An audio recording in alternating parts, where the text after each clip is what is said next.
2 বা 3 আগষ্টৰ পৰাই আপোনালোকে অৰুণোদয় আঁচনি আগৰ দৰে লাভ কৰিব। আগষ্ট মাহৰ পৰা অৰুণোদয় আপোনালোকে মাহেকীয়া নিয়মিতভাৱে পাই থাকিব আৰু আপোনালোকে অলপো চিন্তা কৰিব নালাগে। সেই ধৰণে আমি যিটো কম দামত চেনি বা দাইল দি আছিলোঁ, সেই আঁচনিখনো আমি আগষ্ট মাহৰ পৰাই আৰম্ভ কৰিম। অৱশ্যে আমি ইয়াক অকণমান নতুন ৰূপত লৈ আহিম। সেই বিষয়ে আমাৰ পূৰ্ণাংগ বাজেটত আপোনালোকে শুনিবলৈ পাব। নিযুত মইনা, নিযুত বাবু, এই প্ৰত্যেকবোৰ আঁচনি, জীৱন প্ৰেৰণা, এই প্ৰত্যেকবোৰ আঁচনি আমি আগষ্ট মাহৰ পৰা আৰম্ভ কৰিম। বহুতে মোৰ ফেচবুকত প্ৰশ্ন সোধে, মামা জীৱন প্ৰেৰণা কেতিয়া পাম, নিযুত মইনা কেতিয়া পাম? আমি গোটেইবোৰ আঁচনি আগষ্ট মাহৰ পৰা আপোনালোকক দিয়া ব্যৱস্থা কৰিম আৰু তাৰ পিছত সমগ্ৰ সময়ছোৱাত আপোনালোকে এই আঁচনি নিৰবিচ্ছিন্নভাৱে পাই থাকিব। এই আঁচনিসমূহ চলি থকাৰ লগতে এই মাহৰ ভিতৰতে অৰ্থাৎ জুলাই মাহৰ ভিতৰতে আৰম্ভ হ'ব। মই প্ৰতিশ্ৰুতি দিছিলোঁ যে আমাৰ ৰাজ্যৰ যুৱক যুৱতীক আমি 2 লাখ চৰকাৰী চাকৰিৰ সুবিধা দিম। যোৱাবাৰ আমি 1 লাখ চাকৰিৰ সুবিধা দিয়াৰ কথা কৈছিলোঁ। 1,60,000 যুৱক যুৱতীক আমি চৰকাৰী চাকৰি দিব পাৰিলোঁ। এইবাৰো আমি 2 লাখ ল'ৰা ছোৱালীক কেনেকৈ চাকৰি দিব পাৰোঁ, কোন বিভাগত কিমান পদ খালী আছে, পদোন্নতিৰ জৰিয়তে নতুনকৈ কিমান পদ সৃষ্টি কৰিব পাৰি, নতুনকৈ কেনেকৈ বেটেলিয়ন আদি নিৰ্মাণ কৰিব পাৰি, এই কথাবোৰো ইতিমধ্যে আমি আলোচনা আৰম্ভ কৰি দিছোঁ। অৰ্থাৎ নিৰ্বাচনৰ সময়ত দিয়া প্ৰতিশ্ৰুতিবোৰ কেৱল মাত্ৰ নিৰ্বাচনী প্ৰতিশ্ৰুতি নহয়, ই আমাৰ উন্নয়নৰ মন্ত্ৰ, অসমক বিকাশৰ পথলৈ আগুৱাই লৈ যোৱাৰ এক আমাৰ বাবে পবিত্ৰ দায়িত্ব আৰু কৰ্তব্য। তাক আমি সদায়ে স্বীকাৰ কৰোঁ আৰু অসমৰ ৰাইজৰ বাবে আমি এনেকৈয়ে নিৰলস আমি কাম কৰি গৈ থাকিম। অসমৰ সংস্কৃতি, অসমৰ পৰিচয়, এই গোটেইবোৰ আমাৰ বাবে ৰাজনৈতিক শ্লোগান নহয়। অসমৰ আইডেণ্টিটি, অসমৰ স্বাভিমান, অসমৰ সংস্কৃতি, অসমৰ ভূমিৰ ৰক্ষণাবেক্ষণ, আমাৰ এই গোটেই সিদ্ধান্ত বা গোটেই আদৰ্শসমূহ ৰাজনীতি বা ইলেকশ্যনৰ সময়ত কোৱা আদৰ্শ নহয়, ই আমাৰ এক কৰ্মযজ্ঞ। অনাগত দিনসমূহত অসমবাসী আৰু অসমীয়াৰ বাবে আমি নিৰন্তৰ কাম কৰি যাম। তাত আমি কেতিয়াও পিছ হুহুকি নাহোঁ। শ্ৰদ্ধাৰ ৰাইজসকলে মোক 3টা আঁচনি অসমৰ বাবে খুব তৎপৰতাৰে অনুমোদনৰ প্ৰতিশ্ৰুতি দিছে। ইয়াৰ প্ৰথম আঁচনিটো হ'ল বাইহাটা চাৰিআলিৰ পৰা তেজপুৰৰ মিছন চাৰিআলিলৈকে এই সমগ্ৰ পথছোৱা 4 লেনযুক্ত হিচাপে নিৰ্মাণ কৰা। ই এটা বহুদিনীয়া দৰং আৰু শোণিতপুৰৰ ৰাইজৰ বহুদিনৰ দাবী আছিল। বাইহাটা চাৰিআলি আৰু মিছন চাৰিআলি ৰাস্তা 4 লেনযুক্ত হোৱাৰ লগে লগে ই পোনে পোনে আহি গুৱাহাটীৰ ৰিং ৰোডত খুন্দা খাব। অৰ্থাৎ ৰিং ৰোডৰ পৰাই গুৱাহাটীক টাচ নকৰাকৈ আমি জাগিৰোডলৈ যাব পাৰিম, সোণাপুৰলৈ যাব পাৰিম আৰু ৰঙিয়া আদিলৈকেও আমি ডিৰেক্টলি 4 লেনযুক্ত ৰাস্তাৰে আমি যোৱাৰ সুযোগ পাম। ইয়াৰ উপৰিও আৰু এটা নতুন আঁচনি আমি আনিব খুজিছোঁ। সেইটো হ'ল গুৱাহাটী বিমানবন্দৰৰ পৰা গড়ল, ধাৰাপুৰ, গুৱাহাটী বিশ্ববিদ্যালয়, এই 10-12 কিলোমিটাৰ পথ আমি এটা এলিভেটেড কৰিডৰ অৰ্থাৎ 10 কিলোমিটাৰৰ এখন উৰণীয়া সেতু আমি নিৰ্মাণ কৰিব খুজিছোঁ, যাতে গুৱাহাটী বিমানবন্দৰলৈ জালুকবাৰীৰ পৰা মাত্ৰ 7 বা 8 মিনিটতে আমি গৈ পাব পাৰোঁ। এই আঁচনিখনো অহা কিছু মাহৰ ভিতৰতে অনুমোদন হ'ব বুলি ভাৰত চৰকাৰে আমাক অৱগত কৰিছে। তৃতীয়তে আমি এটা ডাঙৰ আঁচনি হাতত লৈছিলোঁ, সেয়া হ'ল শিলিগুৰিৰ পৰা শিলচৰ এটা নতুন এক্সপ্ৰেছ হাইৱে।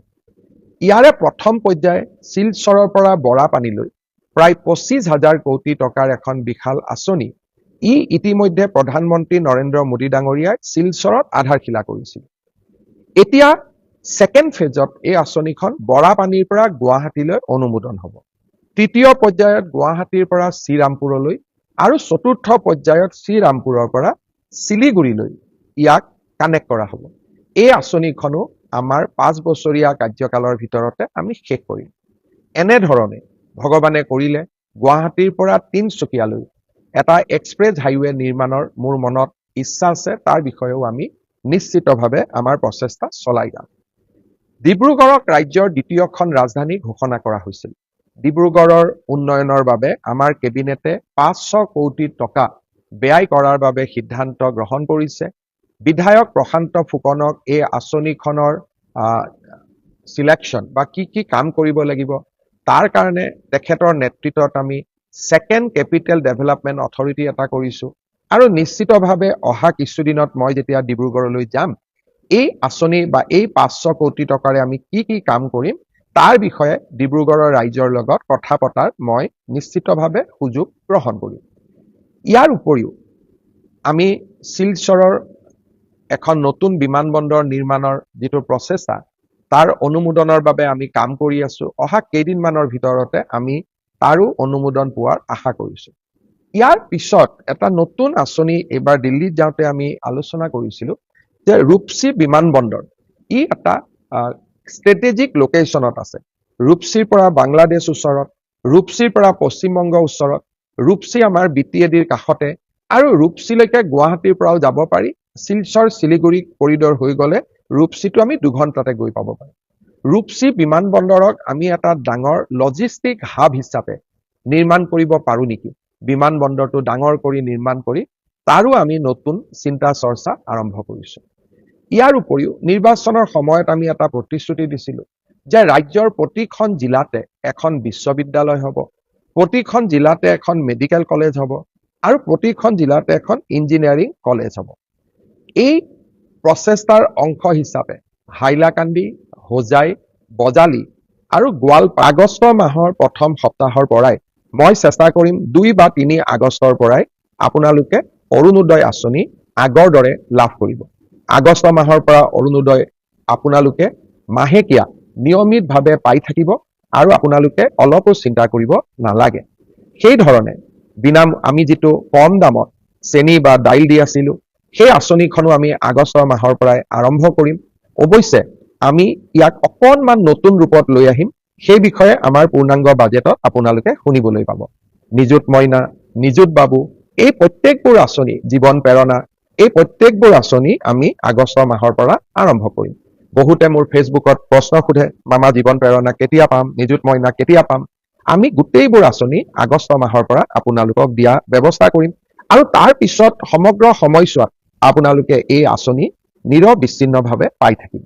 আমাৰ ৰাজ্যৰ যুৱক যুৱতীক আমি 2 লাখ চৰকাৰী চাকৰিৰ সুবিধা দিম।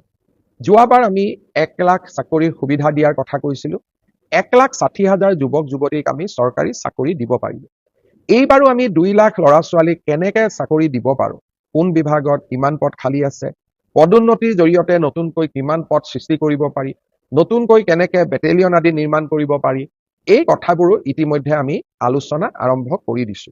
অৰ্থাৎ নিৰ্বাচনৰ সময়ত দিয়া প্ৰতিশ্ৰুতিবোৰ কেৱল মাত্ৰ নিৰ্বাচনী প্ৰতিশ্ৰুতি নহয়, ই আমাৰ উন্নয়নৰ মন্ত্ৰ, অসমক বিকাশৰ পথলৈ আগুৱাই লৈ যোৱাৰ এক আমাৰ বাবে পবিত্ৰ দায়িত্ব আৰু কৰ্তব্য। তাক আমি সদায় স্বীকাৰ কৰো আৰু অসমৰ ৰাইজৰ বাবে আমি এনেকৈ নিৰলস আমি কাম কৰি গৈ থাকিম। অসমৰ সংস্কৃতি, অসমৰ পৰিচয় এই গোটেইবোৰ আমাৰ বাবে ৰাজনৈতিক শ্লোগান নহয়। অসমৰ আইডেন্টিটি, অসমৰ স্বাভিমান, অসমৰ সংস্কৃতি, অসমৰ ভূমিৰ ৰক্ষণাবেক্ষণ, আমাৰ এই গোটেই সিদ্ধান্ত বা গোটেই আদৰ্শসমূহ ৰাজনীতি বা ইলেকশ্যনৰ সময়ত হোৱা আদৰ্শ নহয়, ই আমাৰ এক কৰ্মযজ্ঞ। অনাগত দিনসমূহত অসমবাসী আৰু অসমীয়াৰ বাবে আমি নিৰন্তৰ কাম কৰি যাম, তাত আমি কেতিয়াও পিছ হুহুকি নাহো। শ্ৰদ্ধাৰ ৰাইজ, অহা 1, 2, 3 জুলাই এই 3টা দিন অসমৰ কাৰণে হয়তো এক গুৰুত্বপূৰ্ণ দিন হ'বগৈ পাৰে।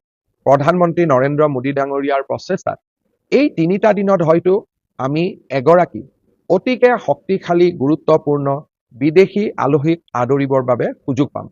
চৰকাৰীভাৱে ই ঘোষণা হোৱা নাই, তথাপিতো আমি আশা কৰিছো যে প্ৰধানমন্ত্ৰী মোদী ডাঙৰীয়াই 1, 2, 3 তাৰিখে অসম গুৱাহাটী ভ্ৰমণ কৰিব আৰু তেখেতৰ লগত আৰু এগৰাকী শক্তিশালী আলহী বা প্ৰভাৱশালী আলহী বা এগৰাকী আন্তৰ্জাতিকভাৱে পৰিচিত আলহী আমাৰ অসম ভ্ৰমণ কৰিব, গুৱাহাটী ভ্ৰমণ কৰিব। তাৰ কাৰণে মহানগৰীখনক সুন্দৰভাৱে সজাই পৰাই তোলাৰ আমি ব্যৱস্থা আৰম্ভ কৰিছো। কাৰণ এনে ধৰণৰ অতিথিক আদৰাৰ সুযোগ হয়তো এজন মানুহৰ জীৱন কালত এবাৰেই হ'ব পাৰে। এনে ধৰণে আমি যাতে আমাৰ আলহীক উপযুক্ত ধৰণে আমি আদৰণি জনাব পাৰোঁ, তাৰ কাৰণে আমি মহানগৰীৰ সৌন্দৰ্য বৃদ্ধিৰ বাবে ব্যৱস্থা হাতত লৈছোঁ। আপোনালোকৰ মই সহযোগিতা আশা কৰিম। এইকেইটা দিন আমি যাতে আমাৰ অতিথি পৰায়ণৰ উৎকৃষ্টতম উদাহৰণ দিব পাৰোঁ। আৰম্ভ হ'ল কাজিৰঙাৰ এলিভেটেড কৰিডৰৰ নিবিদা প্ৰক্ৰিয়া ইতিমধ্যে আৰম্ভ হ'ল। অহা এমাহৰ ভিতৰত নুমলীগড় আৰু গহপুৰৰ মাজৰ যি আমি প্ৰায় 18,000 কোটি টকাৰে সুৰংগ নিৰ্মাণ কৰিম, তাৰো নিবিদা প্ৰক্ৰিয়া এই মাহৰ ভিতৰতে অৰ্থাৎ জুলাই মাহৰ ভিতৰতে আৰম্ভ হ'ব। ইয়াৰ উপৰিও মই নতুন দিল্লীত